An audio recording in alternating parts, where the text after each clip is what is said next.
Hello and welcome to Made a Hames Out of It. I'm Kate Hames and I hope you're having a fabulous day.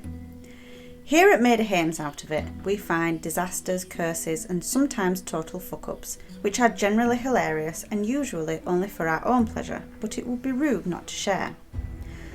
Let me explain the whole Made a Hames Out of It. A hames is a piece of equipment used on horses. It is made from either metal or wood and is attached to the horse's collar.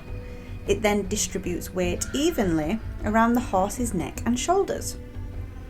Interesting, I hear you say, but what the fudge has that got to do with anything? Well, these hameses are apparently quite tricky to attach, or at least fit correctly. And so, many years ago, a saying was born, "You made a right hames out of that." And honestly, that fits so perfectly for my ever so interesting family of Hameses, whose lives have often been tainted with ill fate, ironic missed opportunities, eerie cases of bad luck, and an ominous air of being cursed. And, with that in mind, I want to bring you some disasters from around the world, some curses, some misfortune. Are they all just random incidents, coincidences, or is something more sinister at play? Okay, this one has been on my list for a while. Now, being a proper Yorkshire lass, born and bred, I'm ashamed to say that I have actually never been to Mother Shipton's cave. I was looking forward to a visit to aid in my research, but as we're now in lockdown 2, Electric Avenue, infection rate is higher. That's clearly not happening for the foreseeable. So, I have had to make good use of the internet. For those of you who don't know, Mother Shipton's cave is located in Knaresborough, North Yorkshire, and is reported to be the birthplace of Ursula Southill, otherwise known as Mother Shipton. Mother Shipton was a soothsayer and prophetess who made predictions and told the fortunes of her fellow villagers. She is described as being hideously ugly and often referred to as being a witch. Despite people wanting to burn her at the stake for her blasphemous ways, the woman lived to be 71, which was pretty bloody awesome back then. So, who was Mother Shipton? Well, she was apparently born in a cave in 1488 to a 15-year-old girl called Agatha. Agatha had nobody to help her and refused to tell anyone who the father was. She raised Ursula, Mother Shipton, on her own in a cave on the banks of the River Nidd. I feel that I should point out here that Agatha, Mother Shipton's mum, did not name her Mother Shipton. Obviously, her name was Ursula Southill, as I mentioned earlier. The name Mother Shipton came later on, when she was old and looking like a witch, I think. So, yes, where was I? A local family eventually took pity on Ursula and took her in when she was 2 years old, and Agatha was sent to live in a nunnery. She unfortunately died a few years later, so mother and daughter never actually saw each other again. As a child, Ursula was picked on and teased by other children, mostly due to the fact of her appearance. She apparently had a crooked nose, a bent spine, and twisted legs. Pretty much your stereotypical witch. She mostly kept herself to herself and spent most of her time around the cave in which she was born. She would gather herbs and flowers and fauna and make healing remedies. Her knowledge of the forest and mixing of potions soon became local news, and with that came more talk of her being a witch, which led to her prophecies, predictions, and fortune-telling. So, what things did she foretell? It is often reported that she predicted the world would end in 1881. This prediction, of course, didn't come true. Or maybe it did, and now this world that we're living in is a new world, like a spin-off world. And her prediction was correct, but we just have some weird crossed wires going on. Okay, so the world probably didn't end in 1881, and it's unclear whether or not she did actually predict that anyway, as there are some prophecies that have been pinned to Mother Shipton when in actual fact they were made up by someone else in the early 1800s, but more on that later. She is also said to have talked about the invention of cars and boats, so if she did make those predictions, then clearly she got something right. Although this could just be that she had such a forward-thinking mind and those modes of transport would be the obvious progression of the world, but I suppose it all depends on how she worded the predictions. A very famous prediction that Mother Shipton made was one about Cardinal Thomas Wolsey. Wolsey was a man who gained many titles throughout his life. He was the royal chaplain to Henry VII, and then when Henry VIII came to the throne, he made him his almoner. That's the guy who decides which poor people get some of the king's money. At least, I think that's what it means. Shipton predicted that Wolsey would see York, but would never reach it. Sometime in November 1530, Wolsey was making his way up to Yorkshire to seek refuge because he'd been a bit naughty. He managed to make it within sight of York, but before he reached the city, he was summoned back to London to be tried on charges of treason. He later died on the journey back south. It is recorded that she foresaw the execution of Mary Queen of Scots, the defeat of the Spanish Armada, and she also apparently predicted the Great Fire of London, which was later recalled in Samuel Pepys's diaries. These prophecies were of course viewed by some as curses, as though she was making it so that these things would happen and not just seeing the future before her. She was feared by many, and Cardinal Wolsey himself demanded her to be burnt at the stake for being a witch.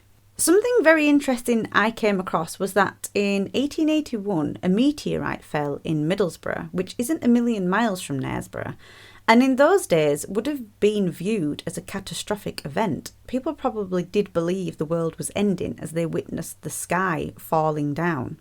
So it is possible that Mother Shipton did predict the end of the world to be in 1881, or the person who made up the story about her predicting it predicted it themselves and for some reason attributed it to her.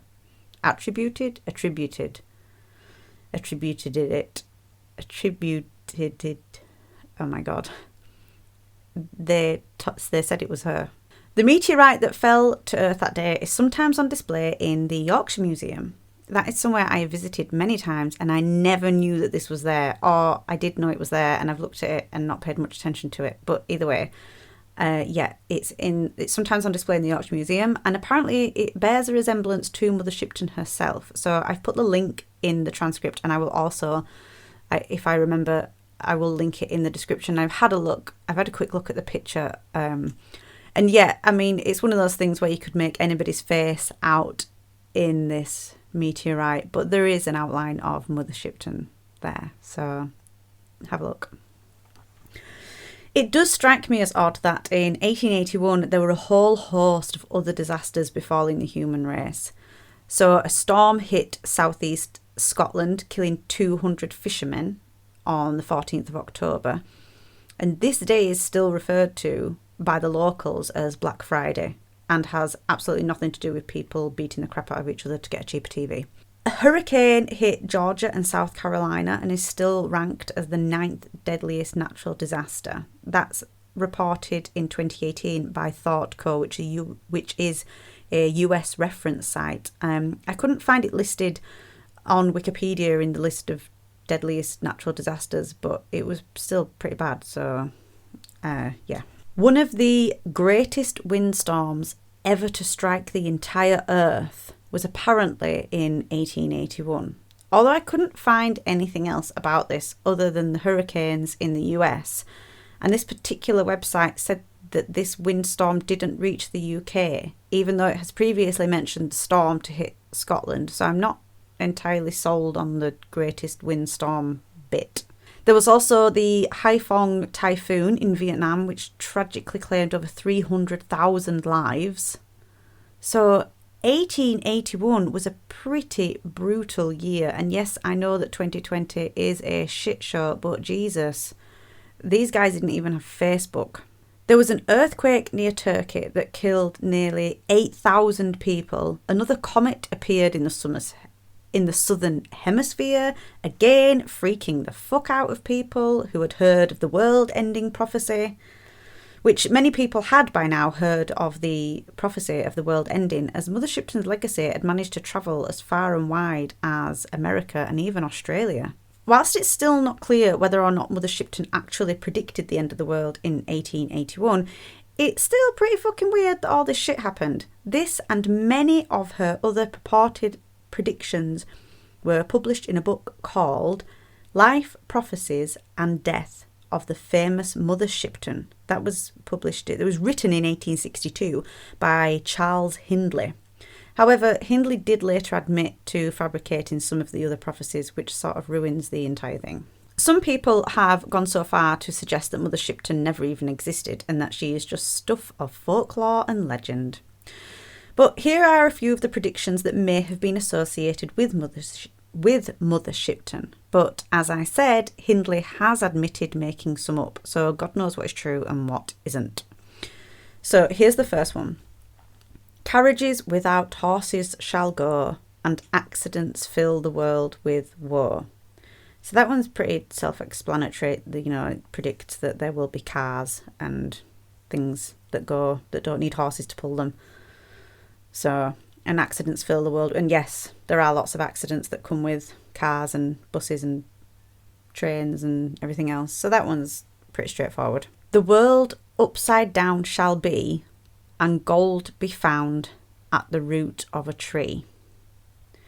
This one means absolutely nothing to me, although there was something written online about it, maybe having to do with like the switching of the poles, so the north and south poles when they switch, that something to do with that. Or there was also talk of it being something about Australia and then the gold rush in America. I don't know. There's nothing jumps out at me about that one. Underwater men shall walk, shall ride, shall sleep, shall talk. That one is potentially predicting submarines. Although my first thought when I read that wasn't submarines, it was that we were going to discover some kind of weird alien race living under the sea. And we've not yet discovered it, because some of these predictions might be way in the future, so we don't know. And this last one is the world ending in 1881 predicts that the world to an end shall come in 1881. So there we go. That doesn't get much clearer than that, does it? But again, apparently that one's made up. So yeah, whether she was real or legend and whether or not she did predict these things, I do not know, and it's highly unlikely that we'll ever know the truth. But one thing is for sure, I will certainly be visiting Mother Shipton's cave as soon as I can. It sounds so cool and I can't believe I've never been there before.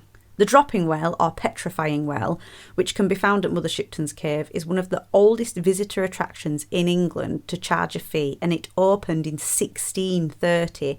1630! That is insane. I thought I'd take a quick look into what else was going on around the world in 1630. I recently bought myself a copy of Usborne's Timelines of the World's History, so that has come in very handy. The world seemed to, in general, just be invading everywhere in 1630. The 17th century was filled with war, invasions and battles. Basically, Europeans were setting sail for and beginning their colonisation of the Americas. And everyone else was just beating the crap out of each other. Oh, and the first square of Covent Garden in London was laid.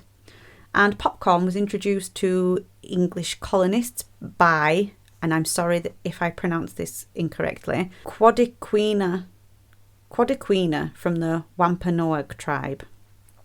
So yeah, popcorn was introduced to English colonists by Quadiquina from the Wampanoag tribe. Again, I don't know if I'm pronouncing that correctly, I'm sorry. So 1630 sounds super fun. At least they had popcorn so they could sit back and eat a snack whilst they watched all the murdering and stamping down of 100 years of traditions of peoples who they knew nothing about. So back to 2020, where things are so much better. The dropping well has long since been shrouded in mysticism and magic. It really does sound astonishing, and although we now have science to back up and explain the phenomenon, It must have been mind-blowing and probably quite terrifying back in the 1600s to witness what happens here. Objects have been placed throughout the centuries into the dropping well, where they eventually turn to stone. This place must have been the ultimate area of curses. I'm thinking Medusa and dark, scary forces. The people of the 1600s must have been out of their tiny minds with panic as they watched their belongings solidify in front of them. Well, probably not in front of them. I believe the process takes a few months. The process that happens is actually due to calcium deposits in the water and unfortunately nothing to do with curses. Or is that just what they want us to believe? Well, I think I have learned a lot this time. There weren't as many prophecies kicking about as I expected, but I've liked the little tangents that I've managed to go off on. I do like a good wander down a rabbit hole. I hope you've enjoyed this episode. If so, please do let me know, and if you're listening on YouTube, please don't forget to subscribe.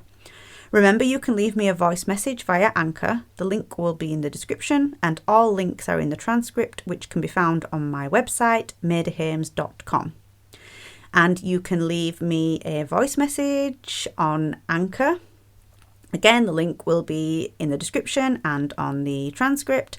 Or find me on Facebook or Instagram at MAHOOI out of it, or Twitter at MAHOOI, or again, check out the website for everything else, madehames.com. Okay, thank you for listening. Bye!